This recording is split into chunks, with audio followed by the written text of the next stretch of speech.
Welcome, Callan. Welcome, Lisa. Callan is from New Zealand and he did not learn to read in school. The cost is enormous on his life as it stopped him from entering much of mainstream. We cannot change how children arrive at school, with many challenges from poverty, language experiences, and the individual's variabilities in their brain. Yet, what we can and we must change is how we teach, our expectations. And the words of Kurt Dudley Marling are the ones that I say continuously and should be embedded in every teacher's mind. And that is learning, and learning problems dwell in activities and cultural practices and not in the heads of individuals. Welcome, Callan. That's my start. Welcome. Thank you, Isaac. I think between the three of us, we would have been in trouble. Callan, would you like to share a little bit about yourself? Tell the audience about your experience. Well, basically, at the age of 7, I'm not sure what class that would be over in the States, but it was second grade. I changed schools. No, it would have been a year later actually. But I moved from one school. I was brought up in an area where it was probably 25% European, and I went to the school down there, and I quite enjoyed it. I was in a little reading and reading class. Then I changed schools, and I remember this was like the defining moment. Went to this new school, and the teacher was writing words up on the blackboard, and I remember hearing the other kids go, "Oh, that's for the new kid because he's dumb," and they weren't really being mean, but they just, I overheard them whispering to each other. So I was probably 8 years old. And I just didn't want to be in the class. It was like that, I think it's the Davis thing. I read a little bit of that book when they're going tick, tick. And I remember just looking at the clock and going tick, tick, tick. And then we had, like at lunchtime and interval breaks. So I got to go outside and play rugby. And I got to play rugby as hard as I could, and just no one could tackle me because I had all this anger and all this frustration. I went home and wanted to get a hug from my mum, and basically my mum was really sick. She'd been diagnosed with cancer, and it looked like she was going to die, and I couldn't get a hug from my mum. I was also at the same time, my 2 older sisters were high achievers, and I basically decided at that moment that I was going to kill myself once my mum died, because I didn't feel like I fitted into this world.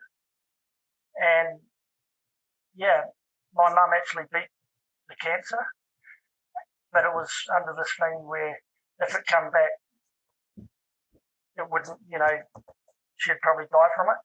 And I spent most of my life just surviving, waiting for mum to die until I was about 40 years old. And then got involved with drugs. The other defining moment was when I was 14. I was picked for Wellington, that's like my province, to play representative rugby league. I'd been a representative rugby player, intermediate age, and a cricket player. And someone handed me a form, and I couldn't fill out this form, and everyone was asking me, because I was basically, a lot of people were asking because I was one of the only European guys there, and everyone presumed that I could write. And they were asking me all of these questions: how do I fill this out? How do I do that? And I ran away and ran away. And the next day, this is at secondary school now, I just wanted to be anything but known as the dumb dyslexic kid. So I went and hung out with the people that were doing drugs, and I wanted to be a drug addict because anything was better than being the dumb dyslexic. When I was playing sports, I would hear people say that quite often. He's a good rugby player, good at sport, but he's pretty dumb. Which what I've come to learn now, not actually dumb. Like the advantages of being dyslexic when you're playing sport, I could I could see what's going on to the left of me, to the right, and the whole side of the field. I could tell when someone was hurt. I could tell, everything that was going on, and it's almost like in slow motion. No, the iPad, And it's not in your room. Beside my bed. No, it's not. Keep going. That's all right. We'll do the best we can. And basically, struggled through life, and it wasn't till I went to a drug rehab and I had was lucky enough to work with this lady called Kelly Whitewood, who she was also dyslexic and she had struggles. I think when she went to university, she had an IQ of like in the high 160s or somewhere around then, but a reading writing age of about a 12, 14-year-old. But she got some assistance through technology, and just recently she got a master's degree in criminology, sociology, and she's now a trauma specialist. But she was very smart, and she showed me, I could see that there was a successful dyslexic person. And she showed me how to basically used to put the phone in front of me, because I'd actually seen Ellen DeGeneres one day when I was channel surfing, and she was talking to her phone, and I'm like, oh, wow, what's happening here? And then I talked to her about it, and by getting a phone that I could talk to, that's basically changed my whole life. That's the one thing because the first time I went to rehab, and I only went to rehab because I didn't want my parents to bury me. I just still didn't want to be alive. I'd break up every relationship that I could possibly ever have. As soon as I got close to somebody, I'd make sure I destroyed it through many ways. I even basically told a girl once that I cheated on her when I hadn't. She had ended up becoming one of the accountants at the Reserve Bank, and it was like when she got qualified and got that good job, I wasn't good enough for her. Or just about any other relationship, there was anything but hide being dyslexic. If I didn't have sport, I don't know what I would have done. And even I was good at sport, but I was scared to try. Absolutely, really scared to try. Going for jobs and they give me a form, and it was like, I'd run away. And when I first went to rehab, it was called the Bridge. It was set in a classroom situation with about 20 other people there, and they give you a folder, a pen, and some paper, and then they're teaching on a whiteboard, and they're wanting you to write. I lasted 2 days. That was traumatic. The funny thing was, years later, I ended up working at that rehab, and what had happened, I was going around. I'll get back to there. So when I was in treatment the first time, I couldn't complete all of their written stuff. This was at Spring Hill. So two things I'm good at. I like fighting, and I like being a nuisance. So I decided I'd choose who to be a nuisance with and who to pick a fight with. So I went to our New Zealand's Work and Income, that was for helping unemployed people, and I got a doctor to write a letter and my therapist to sign it, or the both of them to sign it. They wrote a letter, and the letter said I needed a learning device to complete rehab. So I was basically the first person in New Zealand to. So they gave me a $250 loan, which then gave me a Samsung tablet, and I took that back to rehab, and that allowed me to complete the written stuff. I could talk to this thing, and it was writing about I managed to. It was amazing. It was the first time in my life I could get what was in my head onto your paper. Yeah, onto paper, onto a written format, and then I could read it.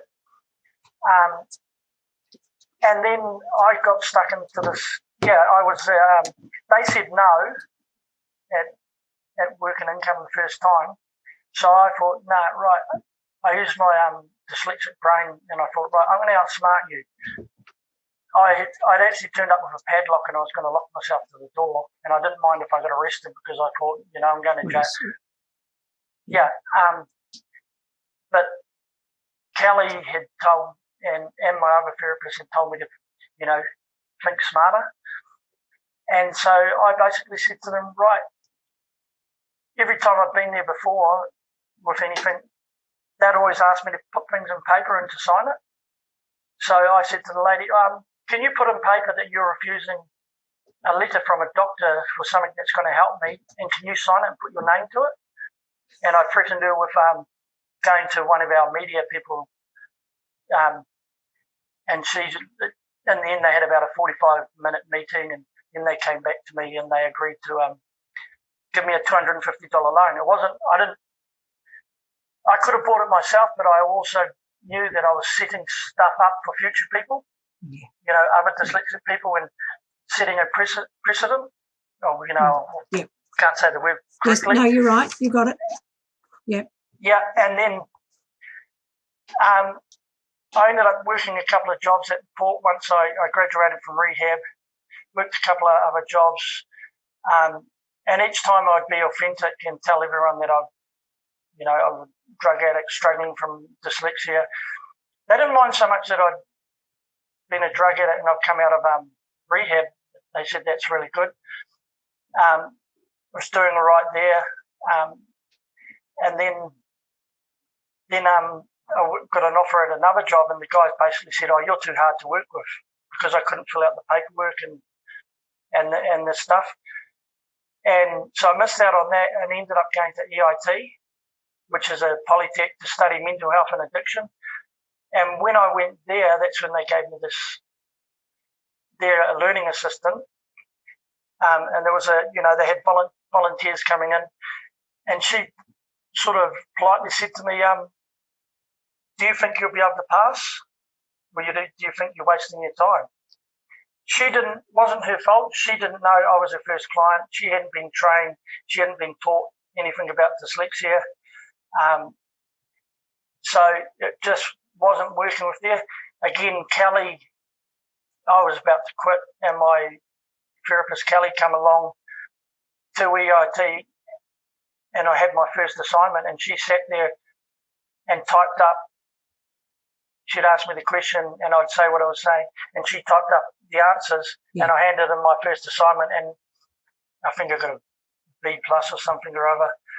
And that was the first time I'd handed in any work, probably in my whole life, apart from being at group work at school. Through primary school and college and all that, people would always want me in their group. Yeah. Because I think I've got an amazing brain that can think outside the square. I can see, we need to add this, we need to do that. But then the teachers would tell me I'm lazy. And there was an option, like all through the schools, I could either go into the special education class where there was a lot of people with like fetal alcohol syndromes or, different things who are, but because, or I stay in another class, and some of the teachers said I should be in normal class. They had, because I was obviously intelligent, artistic, and then some were saying no, I shouldn't. The PE teacher, when I was at secondary school, on a Friday afternoon, he used to give me money to go down to town to buy cricket balls. Cricket, a sport you're playing, because I was in his wife's class in the afternoon. So it was, I'd been like an all-state cricket player when I was younger, and that was basically to keep me at school, but not have me in class. Yeah. because I was disrupted to her class. At intermediate, which is a school between primary school and college, one year we had 5 teachers. The normal teacher we had, she got pregnant and went away, and then we had 5 different teachers, and then the school figured out, okay, we'll remove Callan from the class. And once I got removed, the rest of the students did well. I organised a strike, because the school, the teacher was trying to get us to do work, but I was very good at organising and manipulating people, and I told them this teacher's no good. Well, he was no good for me, but I come so disrupted, I organised a class to do a strike. So we all refused to do work, and that suited me. I didn't have to do work, and then I could go and play rugby or whatever at lunchtime, playtime, and all of that. And I some of the things I got organised. I organised other students to put sugar in his petrol tank. Some terrible things. They put one day left the door partly open with a bucket of water and eggs in it, and it fell on one of the teachers. It was pretty terrible. But I always just stayed on that side of being suspended or anything like that. We had one day where I was partly to blame, but a teacher actually lost it and jumped on a student, and I kind of jumped on him, but I wasn't strong enough. And then the other school turned up, other teachers turned up, and then they were taking this teacher back, and I threw a basketball at his head and gave him a black eye. I didn't get into trouble because of what the teacher had done. He probably lost. It was quite funny. He was upset with it. It was Muffy Day. He was upset with the student's T-shirt. It was an Iron Maiden T-shirt, and he said that's the devil and all that sort of stuff. And then the guy threw bread at him. A lot of it was from my encouragement. I didn't get in trouble for throwing the ball at his head, and everyone else did. Callan, what I'm hearing, though, is the devastation that you have had from primary school is really still with you. It wasn't until I was until I went to rehab that second time. Yeah.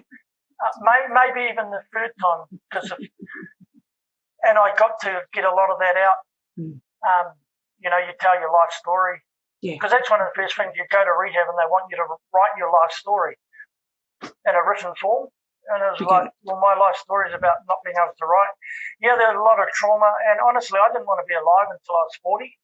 Yeah. And even when I left rehab, that first time I rang up the New Zealand Dyslexia Foundation, and I got to do some work with them, and we've raised quite a lot of awareness, been to a couple of their conferences. They helped to get dyslexia recognised in New Zealand. And I met another fantastic lady, Esther Whitehead, that kept on believing in me and that. And I just basically decided that, okay, I'm still going to kill myself, but while I'm alive, until my parents, because I didn't want my parents to bury me, I'm going to do all I can to make sure that anyone else doesn't have to go through what I would. I just wanted to help as many dyslexic and as many addicts as possible.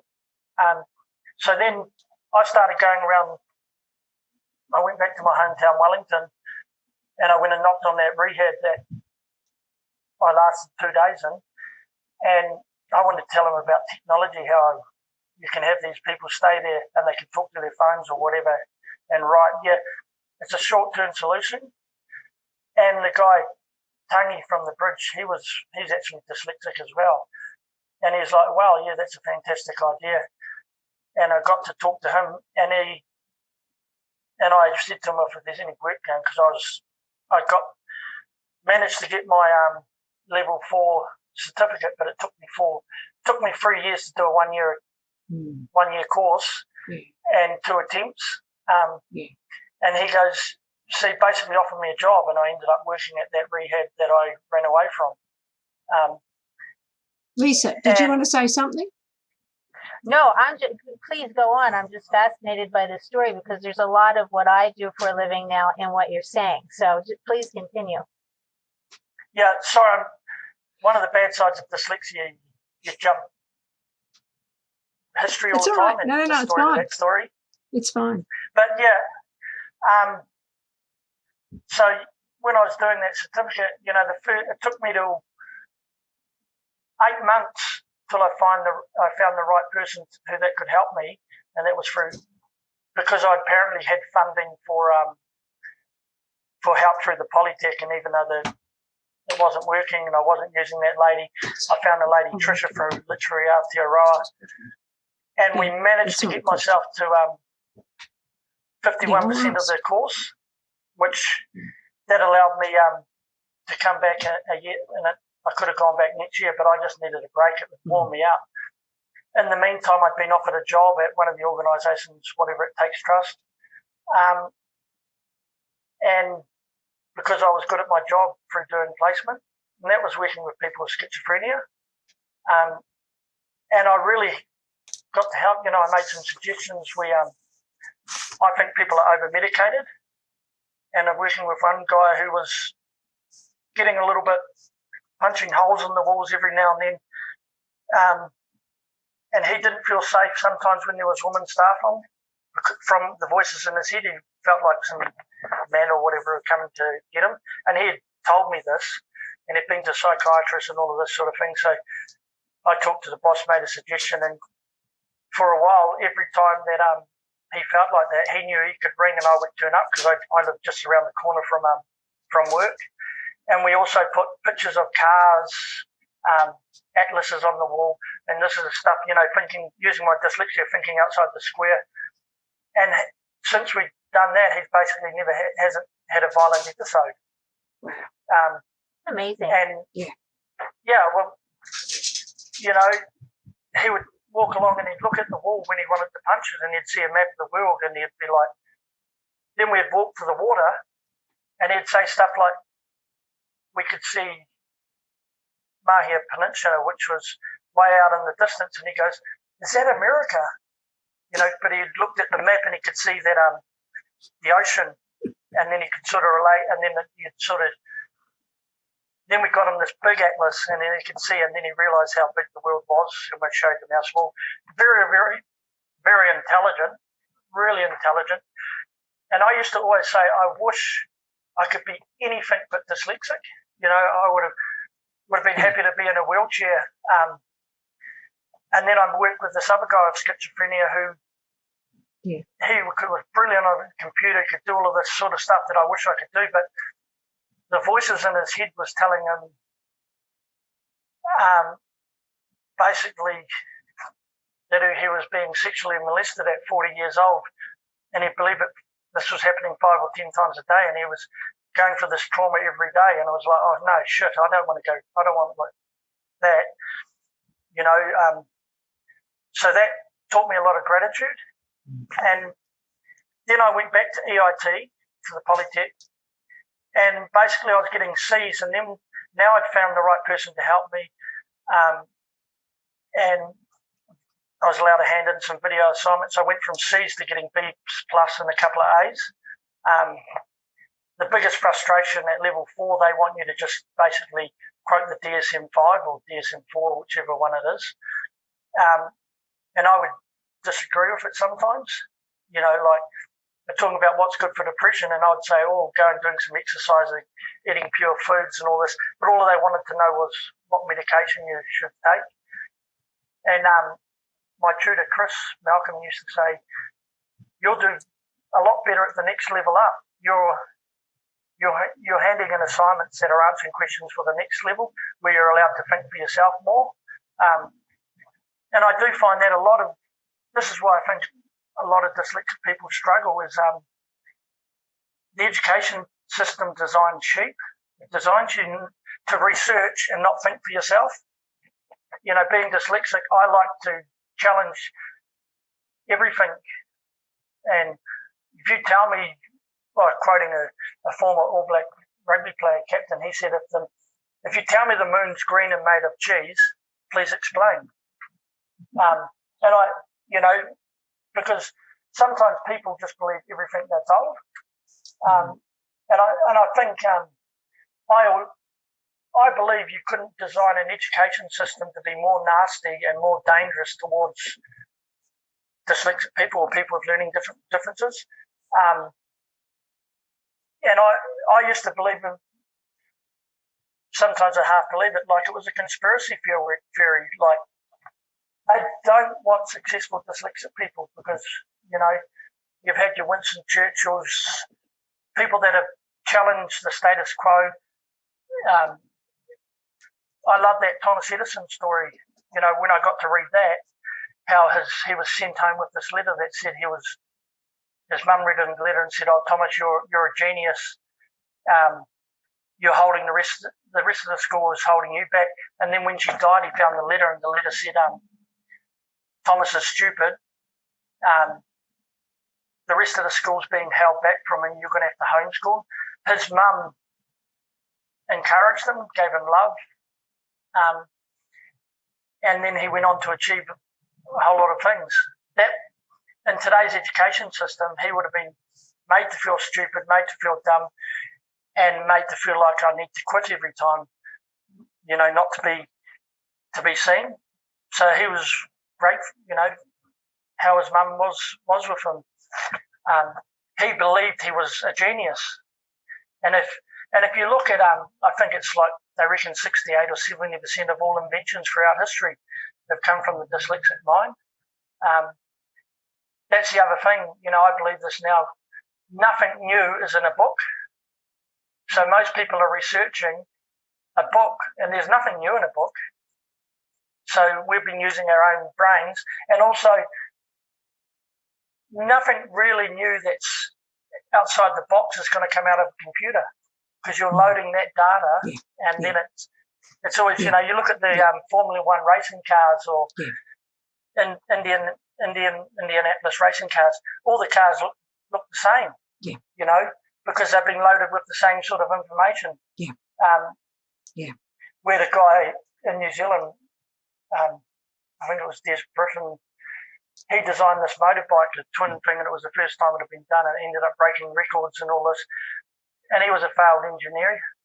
Steve Jobs, you know, he dyslexic, but he was struggling with the school system. Bill Gates struggling with the school system. Dyslexic people end up the entrepreneurs, the owners of the companies that employ these students that will do as you're told. I don't think dyslexic people are very good at doing as they're told, because we're always finding a better way trying to look for a better way. Yeah, I had rugby coaches used to say to me, "We'll teach you something, and you always ask why." But yeah, I want to know why, and it's you know, and they said, "Can't you just accept this is what we want to do?" And as I'd be playing, and I was like, that's what frustrates me with when I watch American football. They all follow the same pattern, and I can see there's a big hole over there. I'm like, just run the ball. What are you doing? You can see that guy's going to get tackled. You know, I enjoy it, but it's rugby's probably more like basketball, where you can do more of what's happening in front of you. Whereas when I watch American football, it's quite structured. It's set up. Every guy has to run 5 steps that way, 4 steps that way. I wouldn't be able to do it, but the more I've looked at things, how you look at a genius in any field, and they're virtually dyslexic. You know, Muhammad Ali, you know, throughout Jackie Stewart, who's the Formula One champion at the moment? Hamilton. Yeah, Lewis Hamilton. Dyslexic. You know, Albert Einstein, all of these people that have been geniuses in their field. And there's so much talented sportsmen we don't hear about it. Yeah. And they're able to cover it. They're able to cover their the weaknesses. And they're too embarrassed to say anything. Yeah. There was an All Black here that had talked about depression, but he won't talk about being dyslexic. You know, and it's really good. You have to hide it. Anything but that. Like, I go to Narcotics Anonymous camps, and I talk about that I can't read and write, and then we go outside, and people will come and tap me on the shoulder and go, "Thank you." I still can't say that I can't read and write, and it's really strong within the Polynesian community here because I have so many friends, and I can't have my bro saying that I'm dumb. You know, so Callan, there's so many people I know. I've got a question from Chris. He said, and it goes back to your original talk, your original thought. And it says, I can sympathise with the feeling of dread and hopelessness that you described earlier. What advice do you have for people that are ready to just give up and give up on anything, he means? Don't give up.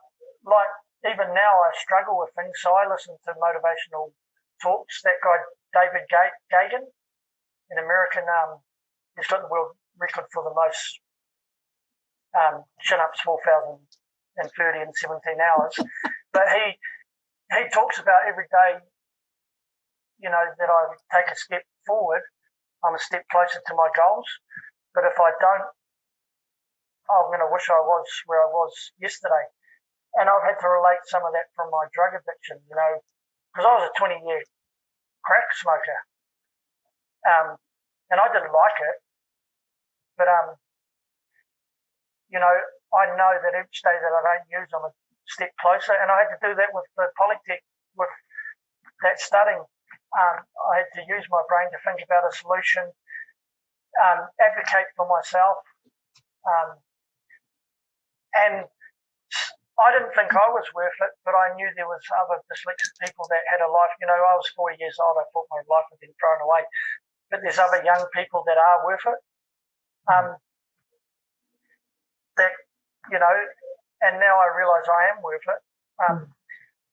I've got to work with the New Zealand Ministry of Justice talking about dyslexia, where they've now set up a court thing where they'll help young people, because I got charged at 17 years old for stealing condoms of all things.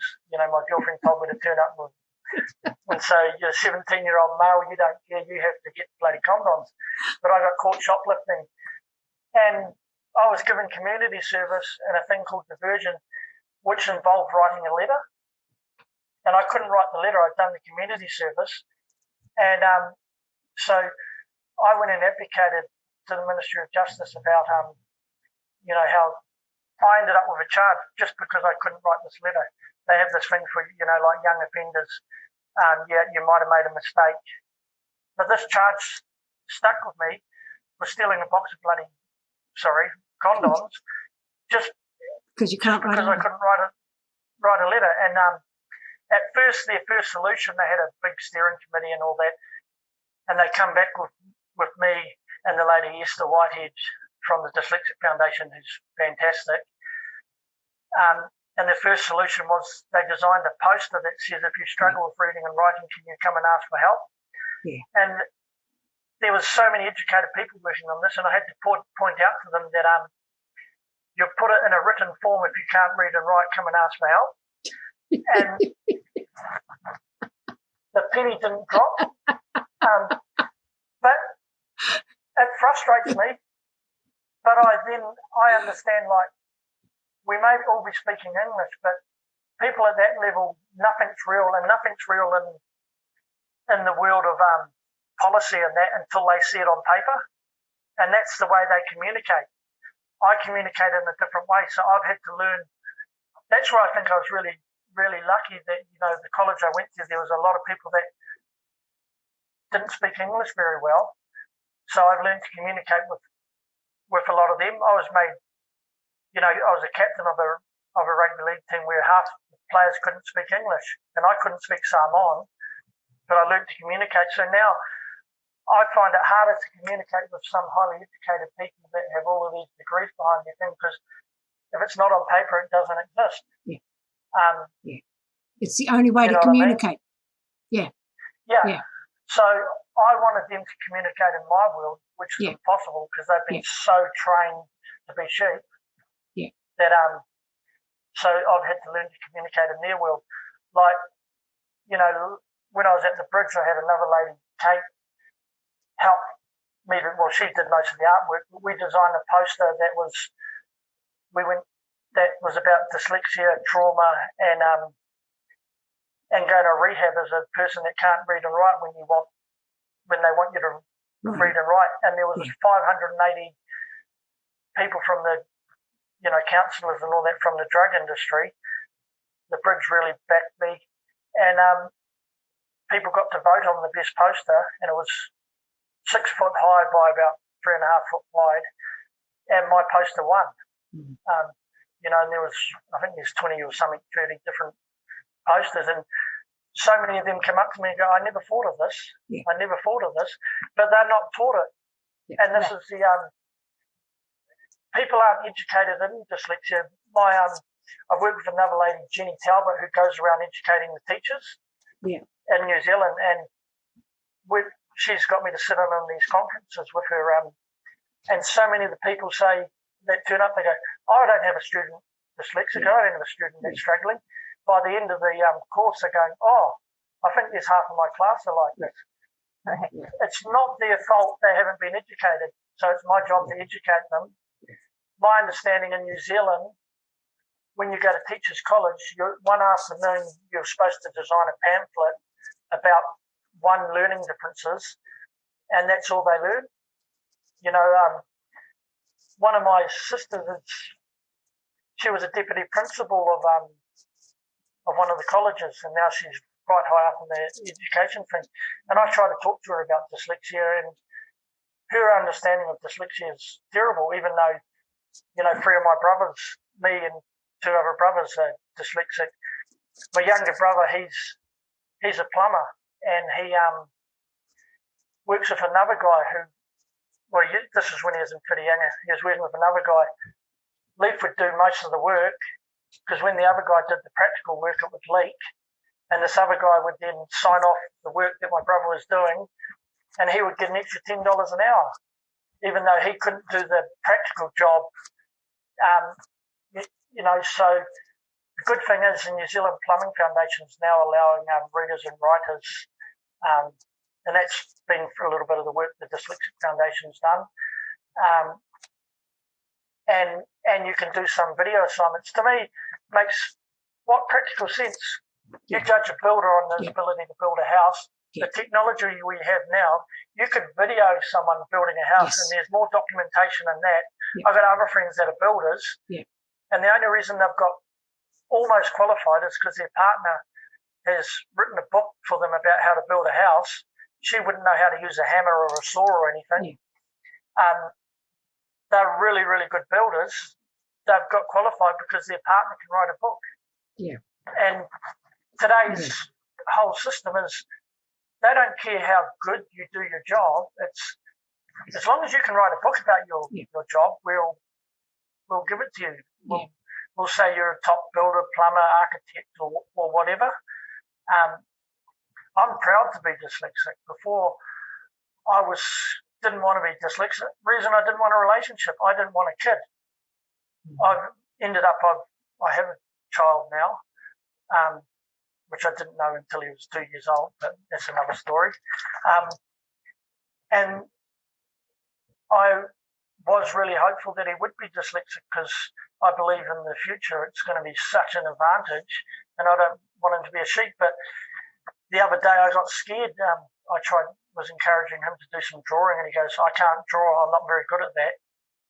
And that broke my heart, because I remembered me saying that. So, but I know dyslexia really well. This is why at the moment, if I get my diploma, I'll be able to get a good education, a decent job, so I can pay for him to have the right tutor and find the right tutor. I was lucky that my parents paid for me to go to Speld at 12 years old. Speld was one of the learning places, and I went down there. That helped me with my reading. I also want to acknowledge Ronda Rousey, of all people. that was the first book that I ever read. But she was, because I'd come from the world of fighting, and I read where the umbilical cord was wrapped around her throat and part of her brain died, and she uses a different part of her brain for talking. She couldn't talk till she was 4 years old. And that helped me to accept, maybe my part of my brain that's for reading and writing doesn't work, but I can use another part of my brain.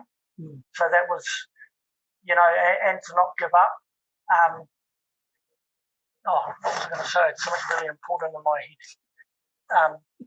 But yeah, just to keep on, even if I don't get as qualified and don't get as everything that my dreams, if I keep on raising awareness, it reminded me of in the 1980s when the gay movement started to come out, and at first one person said they were proud to be gay, and they were sort of in the corner. Now it's spread and it's been acceptable to be gay. It's almost compulsory. But that's what I dream will happen in the dyslexic movement. I'm putting my hand up saying I'm dyslexic and I'm proud. And that's, I saw how that changed in that world by one person standing up and being proud. So, I'm proud that I'm dyslexic. I wouldn't want not to be dyslexic. I helped run the dyslexic, there's an adult dyslexic support page. I ended up becoming the moderator on that. I don't even know how to operate Facebook sort of properly. But the lady went on holiday and asked if I'd take it over. We're over 5,500 members now, and it was 500. But the biggest argument that ever happens on there was when someone posts the gift of dyslexia. Some people absolutely hate it. Dyslexia is not a gift, it's a curse. And then some people absolutely love it. And I've had to not really have an opinion being a moderator, which has been challenging because I like to have an opinion on stuff. But it's just that mindset, like anxiety and excitement are created in the same part of the brain. I'm nervous about being dyslexic, but I'm excited about being dyslexic. Like when I was working at the job and there was 30 different clients, I could tell what was going on with virtually all of them. Whereas a non-dyslexic person was so focused on one person, but you could sort of sit back and you could see everything that's going on. And even now when I go to a meeting, I make sure the windows are at my back. Because, with dyslexia, I could see a fly. Actually, a fly just flew past me. Or someone's riding a motorbike about 2 k's away up a hill. I can see all that. So I know my weaknesses and I know my strengths. So I know by having the windows to my back, that helps. And I learned these things from Kelly and a few other different people. I watch as many TED Talks about dyslexia and drug addiction because I've learned that that's how I learn. If I, and that's how I got through my study. Study, they'd give us a book and an author. So I would Google the book and the author and look for a TED Talk. And I probably got more information out of that, a 20-minute TED Talk, than I would have out of 5 hours of reading a book that would have taken me forever. And I like what that guy said last week about finding a subject that you're interested in and reading. Yes. That's how I could read Ronda Rousey's book because it was about fighting. Yeah. And that reminds me. That's what I was going to say. When I first did kickboxing, I wasn't very good at all. And I had to train with a world champion, and I would jump in the ring, and he would beat the crap out of me. He was a lot lighter, but I could take a hiding. Never. My first fight night that I got to fight, the trainer said to me, "You'll do all right. Everyone's tried to knock you out, but no one could. You can take a beating." Physical pain was nothing compared to the emotional pain that I felt from being dyslexic. I felt from being dumb. And then eventually I learned enough about kickboxing that I got to fight in a Clash of the Cruiserweight, where there was probably about 4,000 people there watching. And I did all right. But even when I played rugby, I was so good at taking a physical hiding because it was nothing. Physical pain was nothing compared to the emotional pain of being dyslexic, or being known as being dumb, being teased. Like I even said, never really involved. I knew a lot of gang members, and one day I got to play, was like the equivalent of the Bloods. It was a red gang here. It was two chapters of there playing a game of rugby league against each other, and they asked me to come and fill in at 17 years old, and I was playing with all of these pretty big Polynesian guys, all adults, in their 20s and 30s, and I was 17, 18 years old, the only European boy on there with no hair because it was falling out. It looked like, and I said, "Oh, what, am I going to be the ball?" But it was great fun, and I went out there, and I was good chipping the ball over, doing all of these sort of things, and I ended up playing 4 or 5 games. I got asked if I would join the gang. I wouldn't join the gang because I was too dumb. I didn't even feel like I could be a gang member.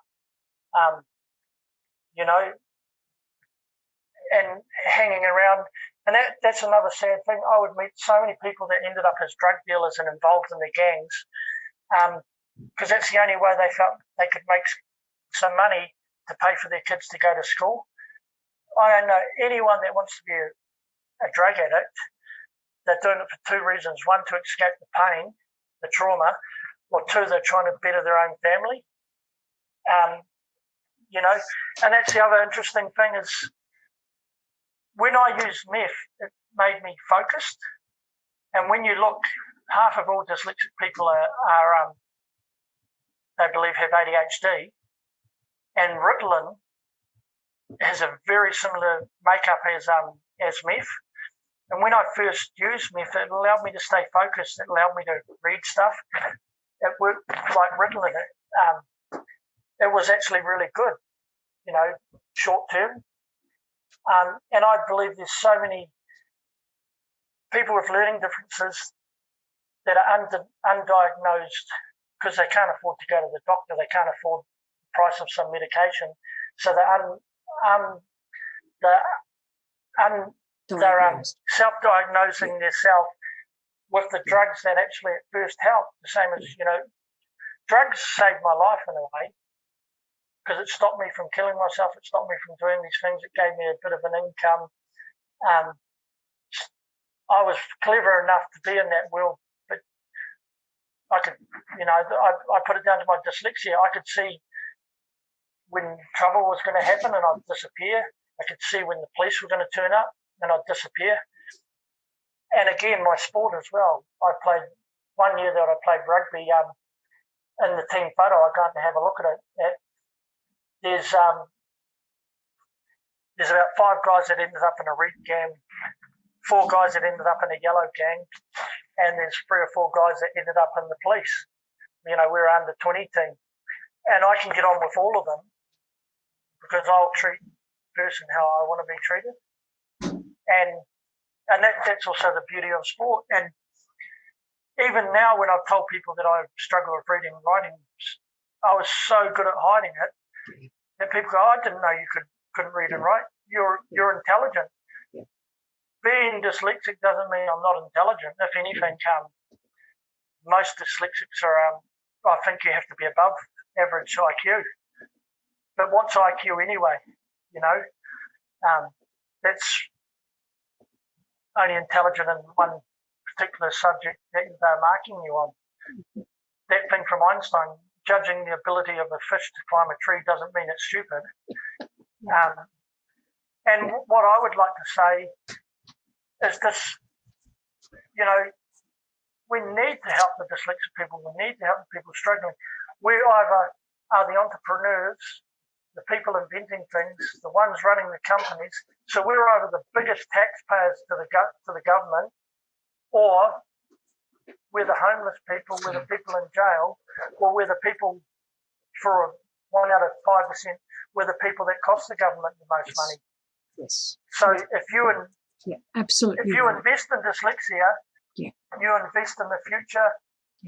It'll be a dyslexic person that comes up with a solution for the environment.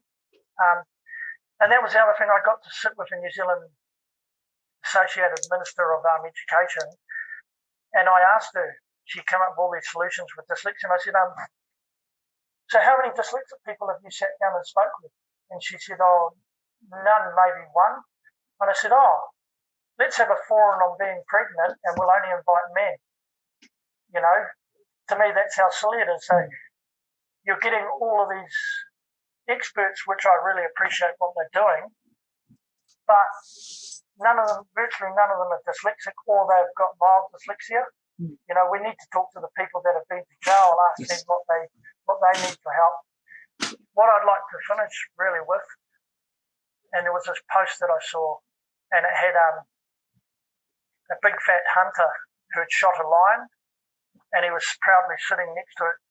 You know, I killed this lion, I'm a fantastic hunter, he's got this big gun, and it says, until the lion learns to write, the hunter will always be glorified. And that's how I feel the whole world of, you know, until the dyslexic learns to get something down on paper, the non-dyslexic will be glorified and made to feel like they're brilliant. And that's what it is. So being able to get things on paper, it's really important. Ideally, I'd like, my reading age is not too bad now, as long as I know the subject, I can recognise the word. But I can't spell those same words. And people get, I've seen you read that word, how can you not spell it? And they just don't understand. But I don't understand how they don't understand, you know. But life is what it is. So it's my job to be proud to be dyslexic, to represent, you know, a lot of dyslexic people might not agree with me, but as long as we're talking about dyslexia and we're looking for solutions and being positive, it's important that we talk about dyslexia. As I said, because if we help the dyslexic people, we increase the GDP for everybody. And if we don't, we're, you know, there's studies that say over 70% of all drug addicts are dyslexic. 50% of prisoners, homeless people are all dyslexic, can't read and write. So you need to do something. And as Einstein said, if you continue to do the same thing and expect a different result, that's insanity. So we're being insane, and we're asking for a problem.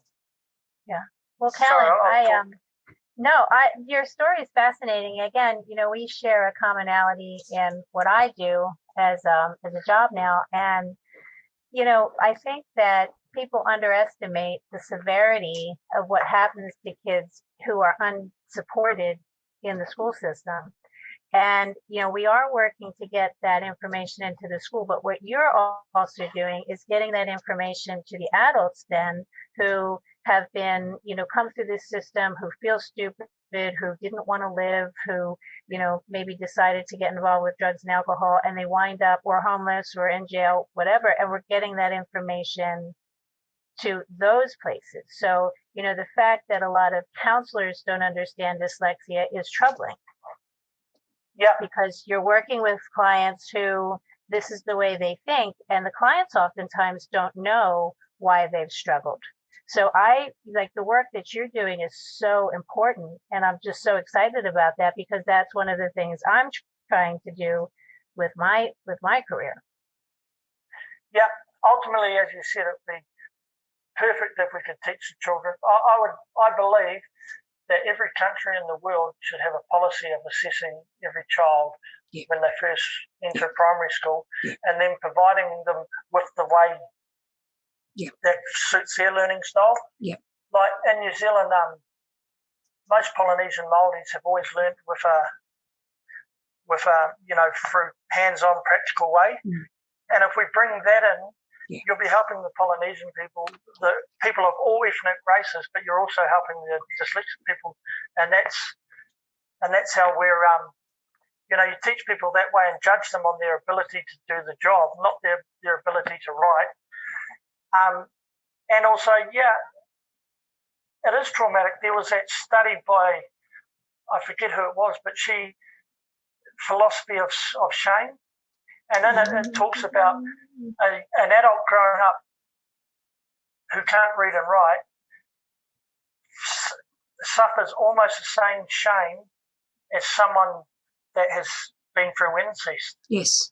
It's, I think I've read not, that. Yeah. It's not the same trauma, but it's the same shame. And shame can be a horrible thing. I had so much shame about being dyslexic. But now I feel sorry for non-dyslexic people. I wonder how they get on in this world. We tease about that in my family too. Like when I worked with Callie, there was a few times she would be teaching people and I'd be like, clicking, and I could see the others were sitting back. It was beautiful. She was teaching, talking and showing things on the board, and I could see it because it was mainly visual and all of this sort of stuff. And the non-dyslexics were struggling. But half the times we'd both end up laughing because we were almost like communicating in a different language. And then when I went to EIT, half the students just wanted to sit there and read a book and get some information. When we had guest speakers and they were teaching us stuff, I was getting so much information listening to them. And that's another thing I found. A lot of, probably 20 students ended up 8 students the whole time. Virtually only 2 of them kept their jobs, because when it came down to something happening, because, in the world of mental health and addiction, clients will always follow the book. They'll never have an episode or nothing ever go back. But most of these people had to go to the book to find a solution to what was going on. Thinking on their feet, being dyslexic and thinking on your feet is second nature. I could never do anything until I was cornered. I had to be cornered because I was so scared of doing anything or trying anything. I wouldn't do anything. I'd try to hide away in a classroom. I'd hide away and all of this. And if no one could answer a question, then I'd put my hand up and answer it. I knew the answer, but I was so scared to say the answer that I had to be backed into the corner. And that was, again, come back to the kickboxing. I'd get backed into a corner, take a beating. I only had 8 fights counting a couple of boxing, only lost 2. But I was so good at, I loved it. I was getting hit. I didn't have to feel the pain. And I also know that when sports ended, at the end of the game, I remember my last game in rugby, I got man of the match. Everyone was celebrating. I was sad because I had to go back to reality. I was so happy playing sport because I was out of this horrible world where everyone was judging me on my ability to write. Just want to finish, I worked another job at port. I was only loading containers, and every now and then we'd get this computer engineer who would design a new format for the containers to be loaded. We had loading soap boxes by hand, dry them in, and I'd look at the pattern that they'd given. I say, that's not going to work. And they say, yes, because the computer said it is. That was designed if a container didn't have a dent, and probably 25 to 30% of all containers have been dented. So my boss in the end used to allow me to go and design the new way of designing the container to put it up, and I would sort it out. But even there, we used to have to scan the things. I nearly quit the job because all I had to do was scan a pallet and then reload it in by hand. I nearly quit, but I was lucky the boss spent time for me to learn how to do that. I was so productive in that job that I was the only one that was allowed to work by myself. They would have another team, 2 teams of 2 people, and I was doing practically the same work as them. So it was good. I was getting the equivalent of their pay. And again, I was earning some good money, but as I was getting older, I was labouring, doing hard physical work. but I knew that I couldn't do that forever. Yeah. And I knew I had a good brain. At first it was interesting, I would pick up 2 boxes and chuck them in, and it was interesting. I was finding a new way to do it. After 8 years, I couldn't find anything new to do about it. Yeah. Dyslexic person brain needs to be challenged all the time. Well, maybe not just the dyslexic person, but, what's helped my dyslexia too is I'll have a coffee in the morning and I won't drink because of the anxiety, and also our brains race anyway. So I try to eat fewer foods, do some exercise, and I try to learn something new every day. Yes. And I like what that guy said last week about just by coincidence at work, the TV, when you watch it, it's got it's what do you call it when they're talking and the words are down below? Subtitles. Subtitles. Yeah. Subtitles. I just by coincidence had been watching the TV because I was too lazy to go and grab the remote once you'd sat down. At work you're getting a 15-minute break, you made a coffee, and then you realise the subtitles are on. But that's been really helpful. The subtitles there is, because everything I spell is by photo recognition. Yeah. Isn't that amazing that you could practically learn all of these words by photo recognition? Yeah. When you don't know the ability to decode the word. I see it when people are talking about syllables, and you might as well be telling me it's in Chinese. Yeah. But I can recognise these words. Yeah. And people go, but how can you read that word but not spell it? And I'm like, well, how can you? I don't know. Yeah. And that's the other thing I really want to say. The first time I went to a Narcotics AA meeting, Narcotics Anonymous, someone handed me a preamble to read. With 50% of all, 50 to 70% of all drug addicts can't read, they handed me something to read. I left.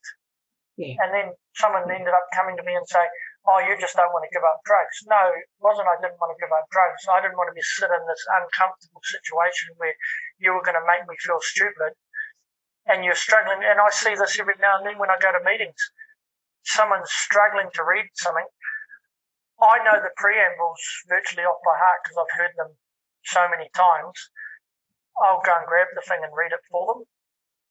And then people say, but you can read. Oh, no, I can't read. I know that preamble off by heart.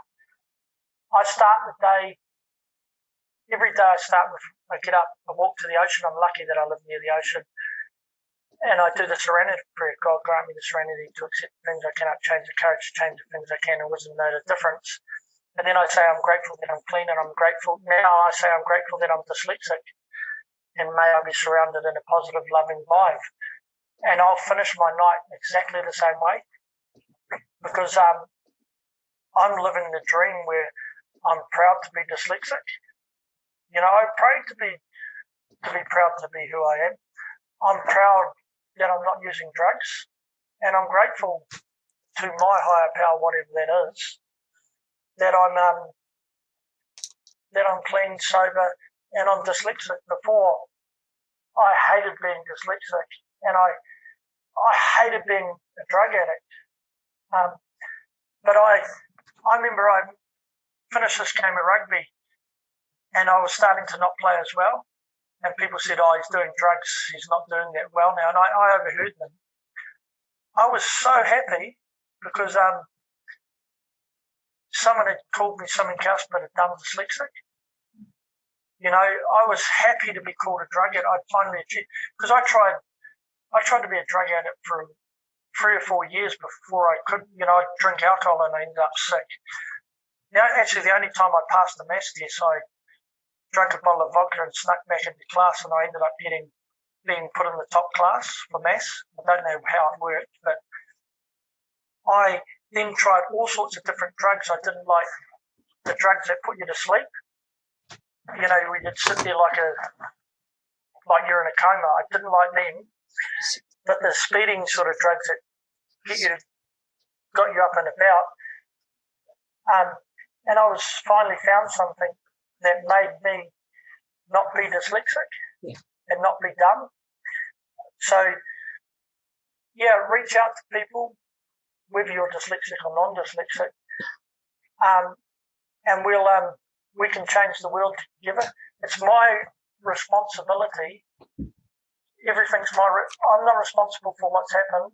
I'm not responsible that I'm dyslexic, but it's my responsibility to fight for me, for my child, for everyone else's child, for all those prisoners, for all of those homeless people.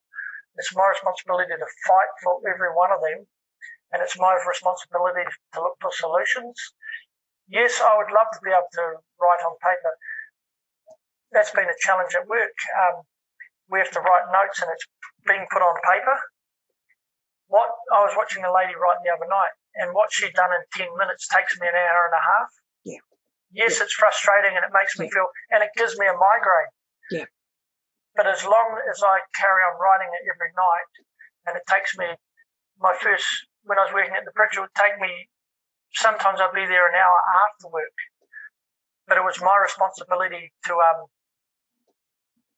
get those notes done, even if it took me a bit longer.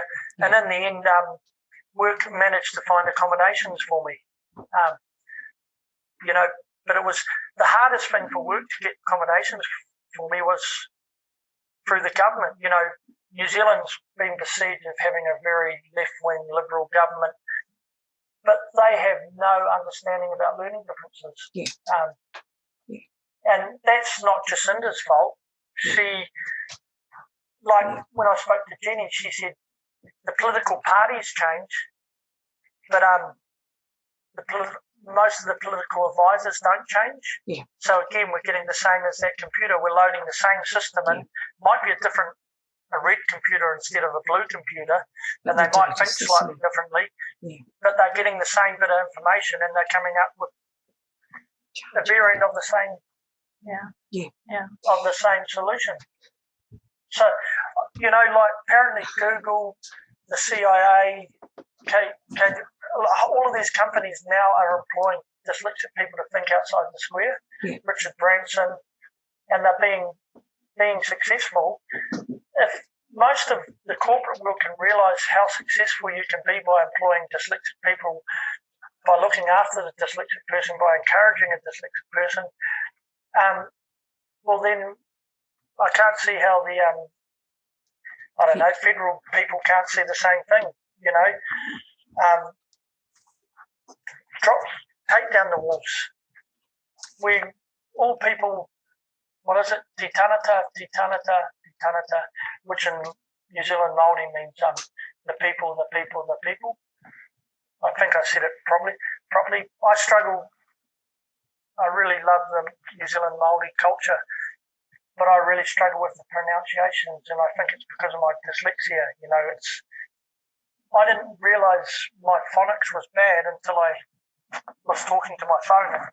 Yeah. Every now and then these words would come out different, and I thought I was pronouncing it perfectly, but it's when I see it, that's not that word. Callan, we've been talking for over an hour. Yeah, I thought so. I was getting tired.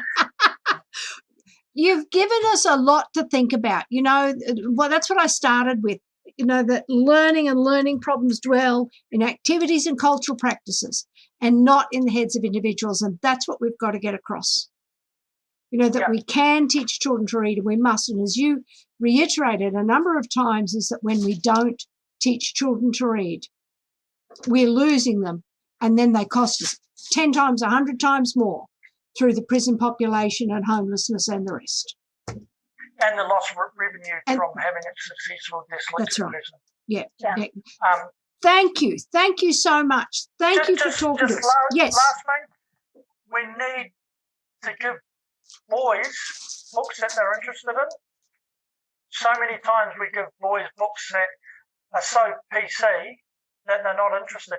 I read a book written by a woman, Ronda Rousey, but I was interested in the subject. That's the first book I ever got to read. And as the guy said last week, if you're not interested, you won't be able to read it. And when you're interested, you recognise the subject and you recognise the words.